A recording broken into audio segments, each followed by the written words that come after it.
ఈరోజు ఆదోని నియోజకవర్గంలో 9వ వార్డులో ఉన్నటువంటి వైఎస్ఆర్ కాంగ్రెస్ పార్టీ జెండా కట్టని కొందరు అల్లరిమూకలు విరగొట్టడం జరిగింది.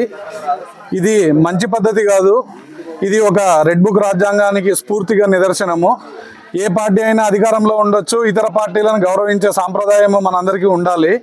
ఖచ్చితంగా దీనికి ఇక్కడ ఉన్నటువంటి లోకల్ ఎమ్మెల్యే గారు బాధ్యత వహించాల్సిన బాధ్యత ఎంతైనా ఉంది. రాబోయే రోజుల్లో ఇటువంటి కార్యక్రమాలు ఏ పార్టీ వాళ్ళైనా కూడా వీటిని ప్రోత్సహించే కార్యక్రమం చేస్తే ఈరోజు అధికారం వాళ్ళది ఉంటే రేపు ఇంకొకరిది ఉంటుంది. ఇంకొకరు అధికారం వచ్చినప్పుడు వాళ్ళు ఒకటికి రెండింతలుగా చేస్తారని చెప్పి తెలియజేస్తా ఉన్నాను. Raghunath Reddy, 5th ward councillor. నిన్న రాత్రి 10:30 సమయంలో ఆ జెండా కట్టని కొందరు అల్లరిమూకలు విరగొట్టాలని ప్రయత్నం చేశారు. అది అక్కడ విరిగిపోవడం వల్ల దాన్ని వంచేసి వెళ్ళిపోవడం జరిగింది. అలాగే మళ్ళీ తర్వాత రాత్రి ఎక్కడైతే రేపు పోలీస్ కంప్లైంట్ మేము ఇస్తే పోలీసు వాళ్ళు ఎంక్వైరీ చేస్తారేమో అని చెప్పి ఆ ఫింగర్ ప్రింట్స్ ని గుర్తుపట్టుకోకుండా జెండా కట్టకు మొత్తము బురదను అంటించిపోవడం జరిగింది. ఇది ఒక పిరికి పంద చర్య. ఎందుకంటే నీకు అంత ధైర్యం లేనప్పుడు నువ్వు విరగొట్టే సాహసం ఎందుకు చేసావు అని చెప్పి నేను ఆ అల్లరిమూకలను కోరుతా ఉన్నాను.